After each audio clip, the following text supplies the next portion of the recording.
tune in tune in tune in tune.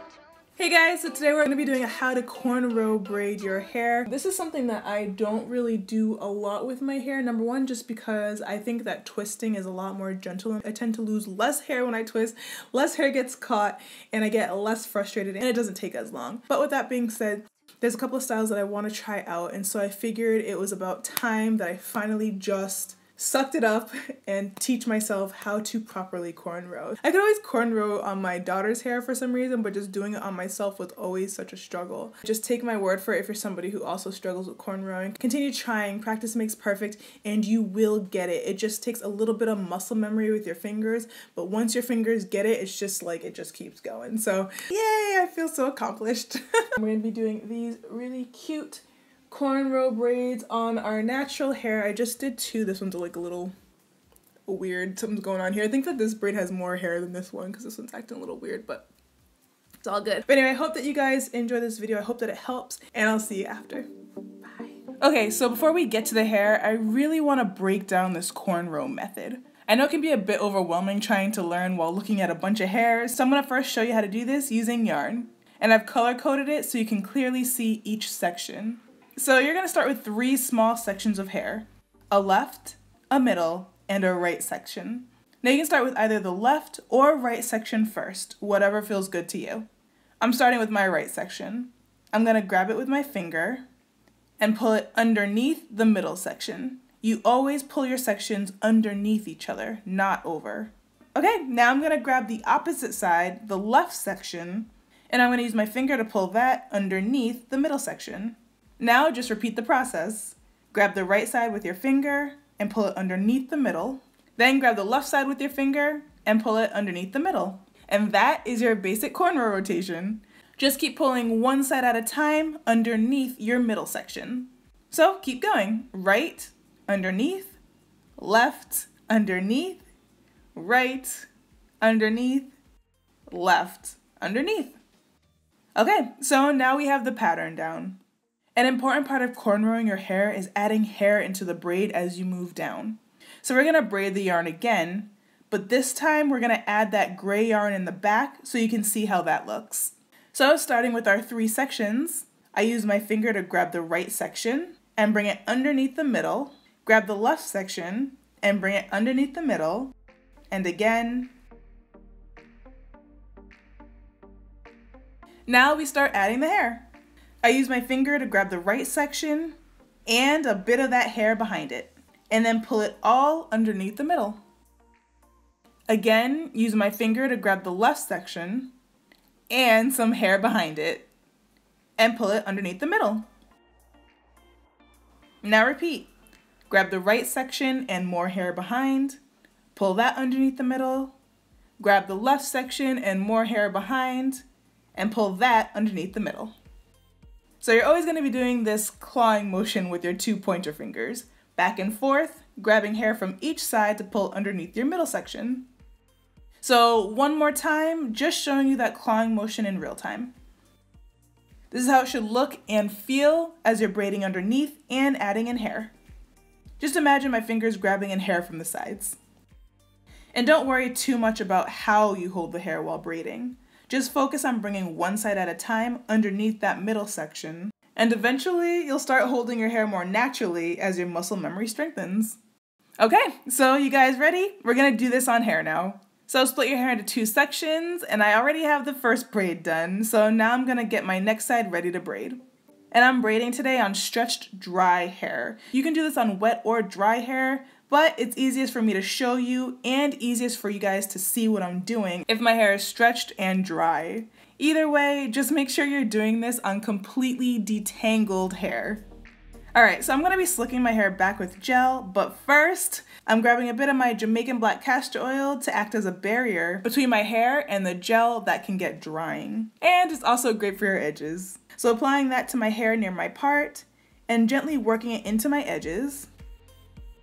And you can use whatever is left over for your ends as well. I'm using Eco Styler as my gel. This is a professional hold gel that I got at a hair event, but I didn't notice any difference between this professional gel and the regular Eco Styler. So just use what you have. I was actually a little bummed because I didn't want it to revert my hair, but of course it's water-based, so it did. Womp. So only applying this to my part and my edges, grabbing my boar bristle brush and gently brushing my hair back along my edges and the hair next to the part just to give it a smoother look. And if anyone knows of a good gel that's soft and doesn't revert your hair, please let me know in the comments. Thanks. Next, grabbing a bit of argan oil and adding that to my hair to help nourish it while it's in the braids. And a bit more so my fingers are nice and slippery so they can glide through my hair while braiding. Okay, so here we go. First, position your hands so that they're comfortable. What I always do is the hand that's closest to the side I'm braiding stays in the front, and the hand that's farthest, I relax on top of my head. So on the other side, it would look like this. Alright, so remember that pattern that we did with the yarn, okay?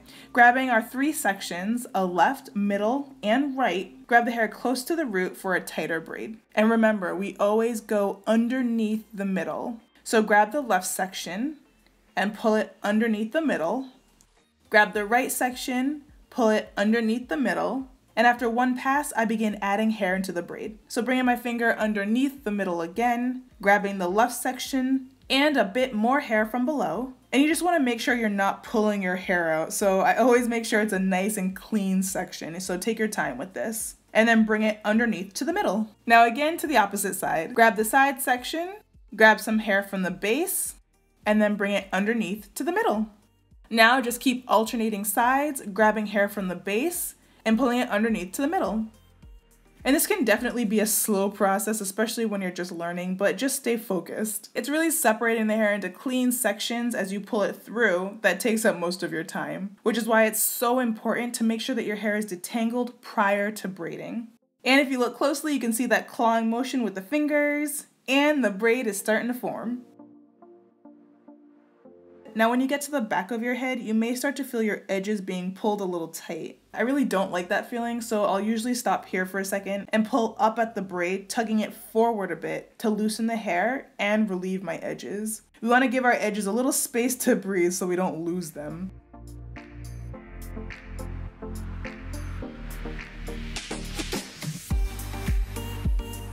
So just stop every now and then when you feel the need to loosen up that braid a little bit and give your edges a break. Now when there's no more sections of hair to add from the base, just keep braiding downward.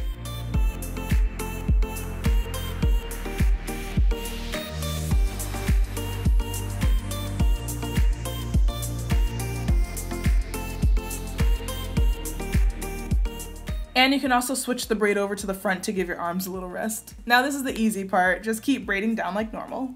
And the layers in my hair are a little bit choppy right now, so I have to make sure to hide that while braiding.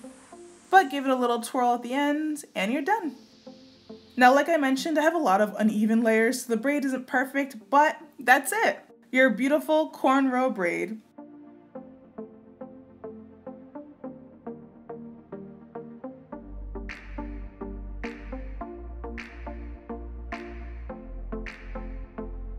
Now cleaning up my edges a bit.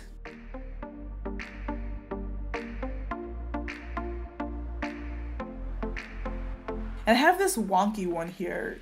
I don't know. I feel like we have uneven hair distribution going on here or whatever. Anyway, you get the point.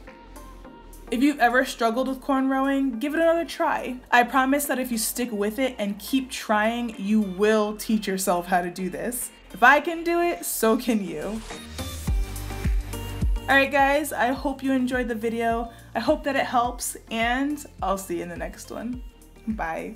If you missed my last video, I was sharing with you guys all the things that were happening that were affecting my health and my hair's health. If you guys are finding out that your hair might be breaking or falling out, or if you feel like your hair isn't growing, I gave you a couple of reasons as to why that could be happening. So if you guys are having those issues and you want to hear more, or you just want to hear more about what I've been going through, you can click the link on top. And if you guys are into daily vlogs, you can click the link on the bottom and come hang out with me and the family. Alright guys, I'll see you there.